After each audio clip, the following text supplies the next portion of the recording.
सरकार के रिकॉर्ड में तो तब आएगी जब रिकॉर्ड में कोई चीज दर्ज हो। मुख्यमंत्री जी को ज्यादा जानकारी होगी, मेरे नोटिस में तो इस तरह से है नहीं। अरे तेरे बाप की 10 साल सरकार थी, केंद्र में कांग्रेस की 10 साल की सरकार थी। तुम रोज कहते थे कभी मैम में हवाई अड्डा बनाएंगे, कभी लाखन माजरा में बनाएंगे, तुमने तो एक ईंट भी नहीं लगाई।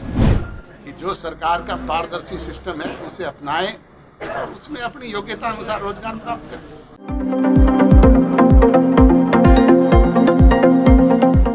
केंद्र के किसी भी मंत्री से, प्रधानमंत्री जी से, गृह मंत्री जी से, एग्रीकल्चर मिनिस्टर से मिलने का अवसर मिला। हमने तो कहा हमारी सोच तो पहले दिन से किसान के हितैषी की थी और उसी सोच को मद्देनजर रख करके हमने काम किया। सर, सदन के अंदर जो है सरकार कह रही है कि हमारे पास जो इतने भी किसान जो है जिनकी जान गई है आंदोलन के टाइम में, उनका आंकड़ा नहीं है कितने लोग मरे हैं, और हमारे पास एक भी आंकड़ा नहीं है। तोमर साहब कह रहे हैं कि एक भी किसान नहीं।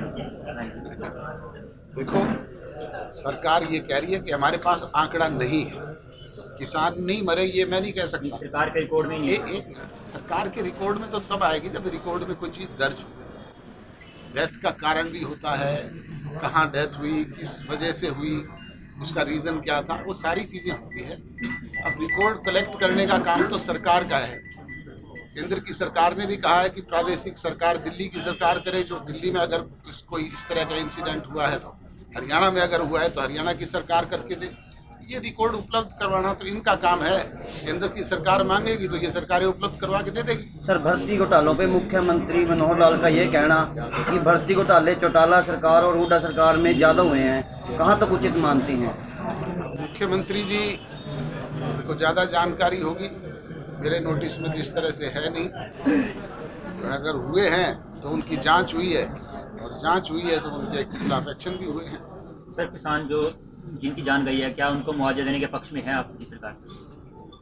मैंने पहले यही तो कहा ना कि आप रिकॉर्ड तो उपलब्ध हो, पहले रिकॉर्ड उपलब्ध होगा तो दूसरी चीजें भी होगी। दीपेंद्र हुड्डा का ये कहना है कि मैं 692 किसानों का रिकॉर्ड देने के लिए तैयार हूँ, सरकार एक बारी मुझे इस बारे में कहे। अब दीपेंद्र हुड्डा रोजाना क्या क्या कहते हैं उस बात पे मैं कोई प्रतिक्रिया नहीं करना चाहता।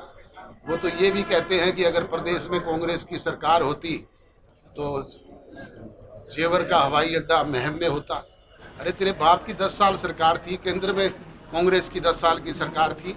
तुम रोज कहते थे कभी मैम में हवाई अड्डा बनाएंगे, कभी लाखन माजरा में बनाएंगे, तुमने तो एक ईंट भी नहीं लगाई। हमने तो हिसार के हवाई अड्डे को राष्ट्रीय हवाई अड्डा बनाने का काम किया और अंतर्राष्ट्रीय भी बनाएंगे। रैली में कोई बड़े नेता, कोई और सेंटर से भी कोई इन्विटेशन है? ये जन नायक जनता पार्टी का स्थापना दिवस है, जन नायक जनता पार्टी के लोग। इलाहाबाद की चुनाव की जीत को कहाँ देखते हैं सर आप जीतने वाले लोगों से पूछ लें उनकी सर, आपके नजरिए में क्या रहेगा?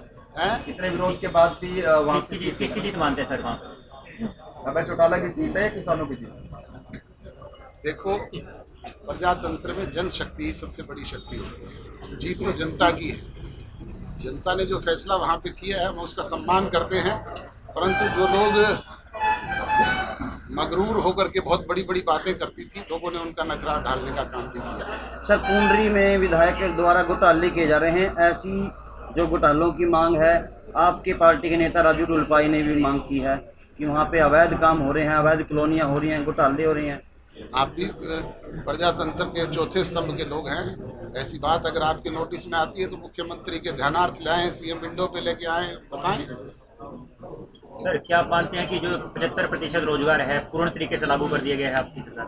बिल्कुल निश्चित तौर पर बाकायदा कानूनी रूप से अमली जामा पहना करके, एक्ट बना करके उसे लागू किया गया। सर, पूर्ण तरीके से कहने का मतलब ये है कि सिर्फ 30,000 तक के ही युवाओं को प्राइवेट नौकरियां में वो भी ग्रुप सी और डी। 30 से घटा करके 20 पे ले आए, थोड़े दिन में 10 पे ले आओ। 30 पे सर, 30 पे है। और वो भी ग्रुप सी और डी 50 है। की बात हुई, फिर 30 पे आए सर, और ग्रुप सी और डी।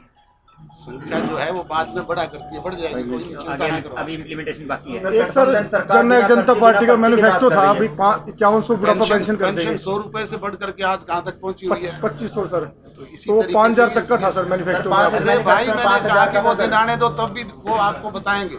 ठीक है सर। सर, बिना खर्ची बिना पर्ची की बात कर रही है गठबंधन सरकार। एसएससी बोर्ड में इतनी बड़ी धांधली सामने आई है, उसको लेकर अब उसके लिए जांच चल रही है। मैंने कहा ना कि जिन्होंने धांधली की है, चाहे वो कोई एचसीएस अधिकारी था, चाहे कोई दूसरे कर्मचारी थे, सब पकड़ में आ रहे हैं, वो सामने आ जाएगा सब।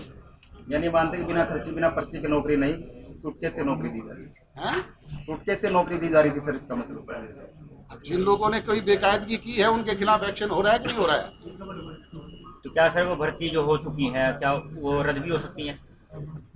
ये अगर कोई बेकायदगी हुई है तो रद्द पहले भी हुई है, अब भी हो सकती है, क्या दिक्कत तो है? युवाओं के भविष्य से खिलवाड़ नहीं मानते सर? इतने युवा जो है पेपर देने जाते हैं, इतने पैसा खर्च और करते वो हैं। करने वाले कौन लोग होते हैं? वो भी युवा नहीं होते? वो युवा नहीं है जो दूसरे की जगह पेपर दे के आते हैं, वो युवा नहीं जो की लीक आउट करते हैं। तो क्या सर युवा किस पर विश्वास करें जो ईमानदारी से काम कर रहे हैं, पढ़ाई कर रहे हैं सर? मैं तो सबसे यही गुजारिश करूंगा कि जो सरकार का पारदर्शी सिस्टम है उसे अपनाएं और उसमें अपनी योग्यता अनुसार रोजगार प्राप्त करें।